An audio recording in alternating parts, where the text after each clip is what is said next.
Hey guys, welcome back to the channel. My name's LT, and even though I've changed it about 4 different times, I am still not satisfied with the sound of the exhaust I have on UglyTruck. So today, we're gonna fix it once and for all, although I think really we're probably gonna end up changing it again after this, but maybe today we'll get a little bit closer to how I really want this thing to sound. Now, the UglyTruck project began back in February of 2020, back when I was living in Tennessee. And when I picked it up, it was a bone stock 5.3, and the exhaust, it had like a Flowmaster, I think it was a 44 welded in, single in, dual 2 1/4 inch tailpipes. And at the time, it sounded just like every other Silverado that's out there on the road, because, I mean, you got a 5.3 with Flowmasters, that's like the most common combination that's out there.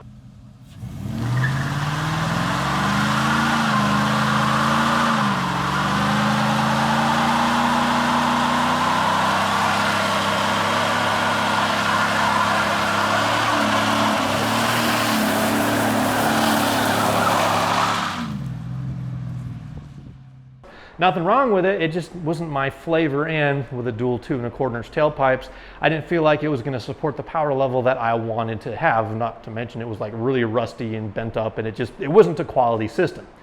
So after I got the suspension lowered and made some changes to the chassis, I wanted to build one exhaust that would rule them all. And so no matter what motor I put in front of it, it would sound good and support pretty much any horsepower level. So I went with a single 4-inch system. Now, I did have a few requirements when I originally built the exhaust on UglyTruck. Number one, I wanted it not to be seen. So it had to stick above the frame rail, go above the axle, and all the way out to the rear bumper, basically hidden away from sight. And so we accomplished that. It was a bit of work, but we made it happen. Number two, it needed to perform, and that's kind of where the 4-inch comes into play. And number three, it had to have a good sound to it. Now, the muffler that I chose in the original, or I guess this would be the second system that I was running on there, was still a Flowmaster, but it wasn't the traditional chambered muffler. It was their, I think they call it a laminar flow hush power muffler. It's 4 inches in and out, and it has kind of a tapered screen cone that goes through the middle of it. So we put it in there, and I really loved how it sounded on the 5.3, although it was a little on the quiet side of things.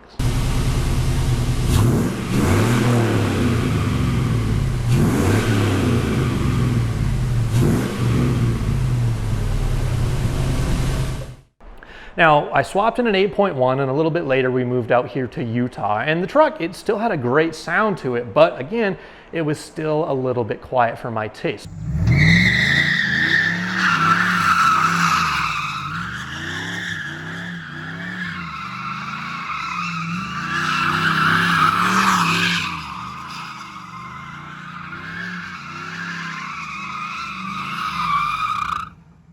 So one of the first changes that I made out here in the shop in Utah was switching the muffler out to a Magnaflow 4-inch straight through muffler, and this time it was about 6 or 7 inches shorter than the Flowmaster that we took out.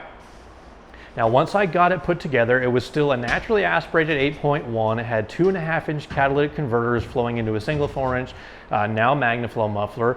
It definitely got a little bit louder, and I really enjoyed how it sounded for a little while.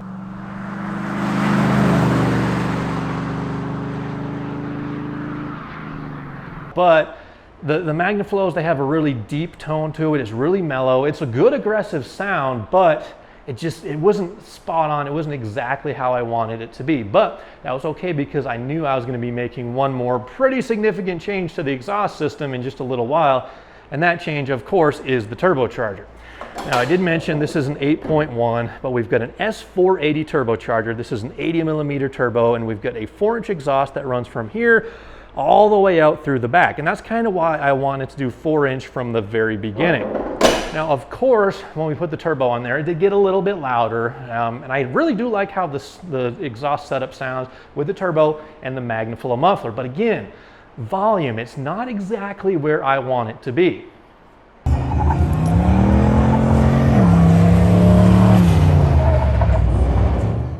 See, I've done a lot of racing lately. We've gone to the roll races. I've done the Pro Touring Truck Shootout.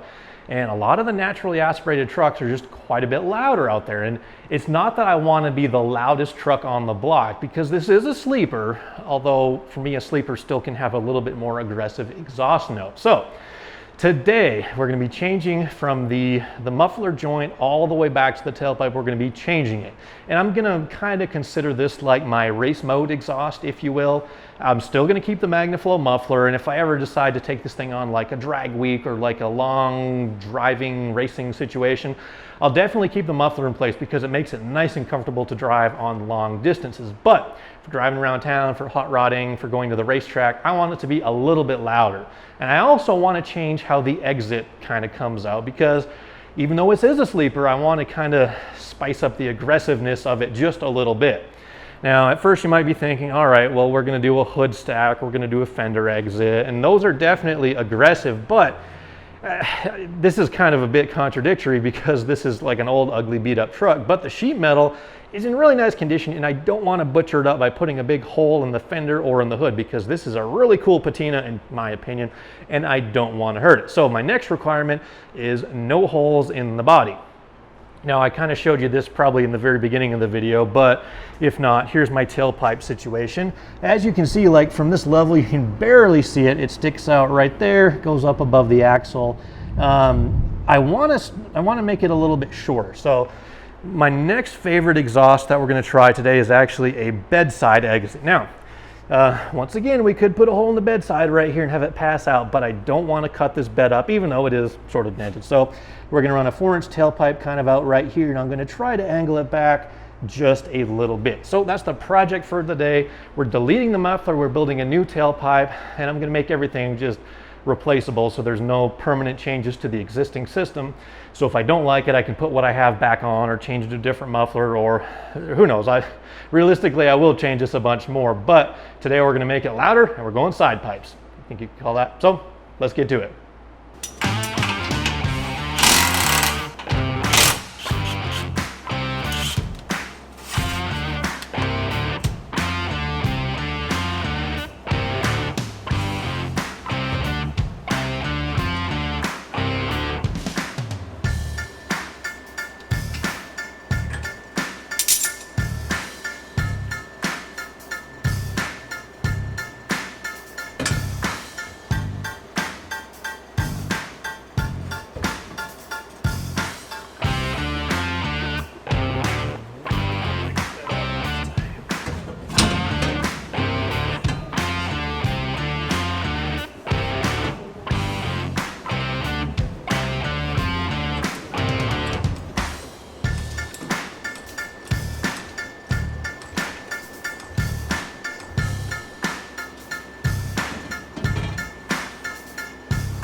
Now, you can't really call yourself like a car guy if you take a muffler off something and don't start it up at least once just to kind of hear how it sounds. That's exactly what I did. Now, I will say I am a little bit nervous about how loud this thing is. Granted, we are inside. The pipe does dump underneath the truck and it kind of bounces off the floor and resonates off the bottom of the bed. But it is a little bit louder than I was originally thinking or maybe kind of hoping. But we're going to press on and build this little, call it race pipe, test pipe, whatever you want to call it.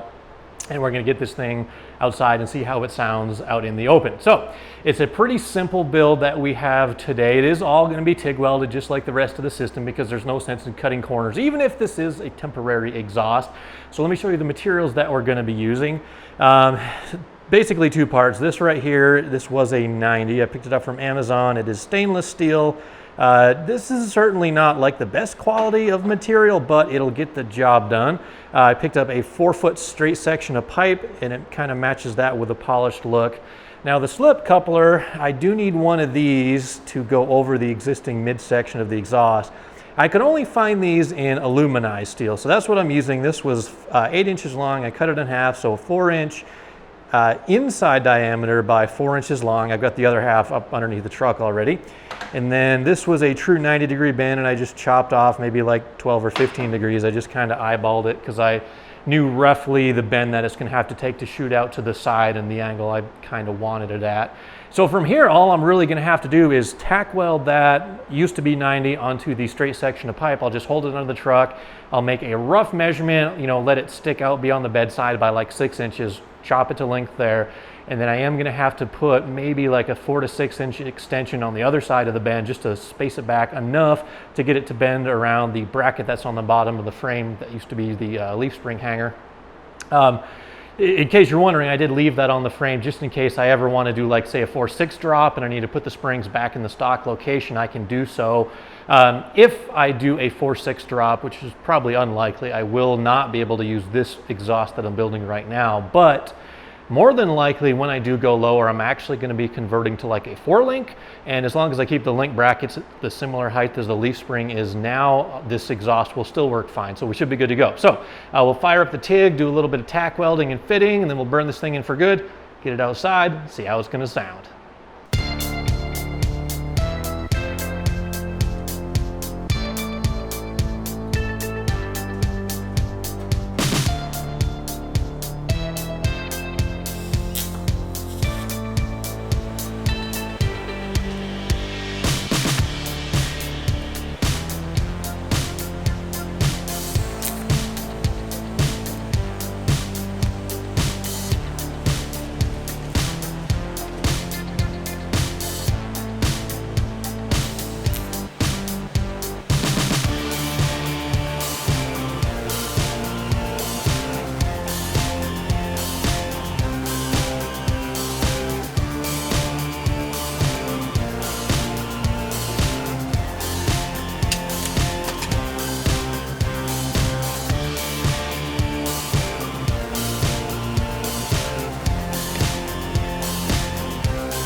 So after a little bit of work with the TIG welder, we've got the new system ready to go on the truck, and it might stay there for a long time, and I might start it up once, drive it around, and realize I hate how it sounds and it'll get ripped back off, and either I can put the stock, not the stock, but my 4-inch system back on that I just took off, or I was thinking last night, I actually still have that Flowmaster hush power downstairs and it'll still go into the brackets the way that I designed the system. And I've never actually heard the big block turbo with the hush power. So I actually might switch that one back in. Who knows? I might change my mind again. That's the one great thing about building your own stuff is you have the right to change your mind as many times as you want. So here's the system kind of in all its glory, or whatever you want to call it. This is just kind of a budget system. I'm using a lot of old parts that I had kind of laying around. Amazon tubing, this stuff is so quality. This hanger is actually the original rearmost hanger that came on the UglyTruck. Normally it was welded to the cross member on the frame, but my 4-inch tailpipe didn't use that, so I cut it off because I didn't like it just hanging there. But I saved it, and it's a perfect fit for this right here. This little rubber isolator right here, I have no idea what this came from. I just I save random parts like this because you never know when you'll need something. So I'm using that, and then I had this little L-shaped bracket, and then it wasn't long enough, so I welded on this piece of angle steel, and that's how it's gonna hang. And all I gotta do now is drill 2 holes in this bracket to attach it to that lower spring hanger deal that's riveted onto the frame. And that'll just stop the whole system from wanting to kind of pivot down, because I've seen a lot of guys do like side exit exhaust with no hanger, and over time it will kind of just pivot down, and that's no good. So we'll get the thing mounted under the truck, drill a couple holes, I'll cut the tip on the end, and then we're going for a ride.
So before I tell you guys what I think of this exhaust, I'm kind of curious to know what you guys think of it. So drop a comment down below. Now, part of the reason why I wanted to try a straight pipe exhaust is because I've seen a lot of guys with turbo trucks do it, and just watching videos online on YouTube and stuff, they sound pretty good. I mean, a turbo will take out a fair amount of noise from an exhaust system, and you know, I've seen guys running hood stacks, fender exits, bumper exits, and a lot of them, they sound really good and not even too loud. But I really hate this one. It is awful, and it is not going to stay on this truck. It's like loud when you don't want it to be. It is quiet when you're on the gas, and it's really not any louder than it was with the muffler before. It drones really bad at like 1700 RPM. And then like the worst part, the one thing I can't stand at all is whenever you let off the gas from like a high RPM, it's not backfiring, but it just pops and bangs through the exhaust. It's that traditional straight pipe sound. It's like an 82 Chevy with glass packs on it. It just is not a good sound. And so we're going to change the exhaust back. So probably what I'll end up doing is putting the Magnaflow system back on. I've grown fond of this one. It does sound pretty cool. I do wish it was just a little bit louder, but that being said, it is like a 5-minute swap since I didn't modify any of the connection points on the frame.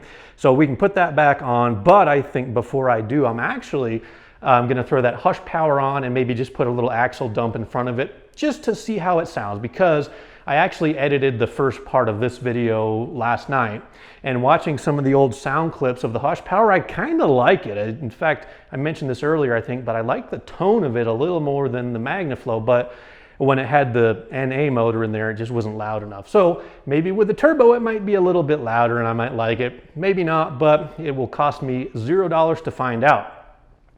I will say the one positive thing, the one thing I do like about this system is the side exit here in front of the tire. When you do a burnout, it's nice because it kind of shoots the smoke off to the side, so that's kind of cool. It will rattle off cars and stuff and probably set off car alarms for all I know, but I do like how it looks. I just am not a fan of the sound, so it's not going to stay. I do want to say thank you guys for watching. We got a few things in the works for UglyTruck that you're not going to want to miss.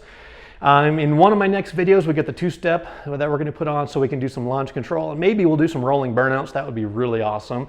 We have the 8.1 build. I've got another block. It's hidden underneath the table there, and I'm about ready to drop that off at the machine shop. We're going over 500 cubic inches this time. We're going fully forged, and we're going to chase that goal of 1,000 horsepower. So if you haven't already, click that subscribe button if you like cool trucks. Drop a comment down below, click the like button, all that YouTube stuff. It helps the channel grow, because remember, we are trying to reach 100,000 subs by the end of this year, and I will need your help if you haven't clicked that little button already. So thank you guys for watching. I'll catch you next time.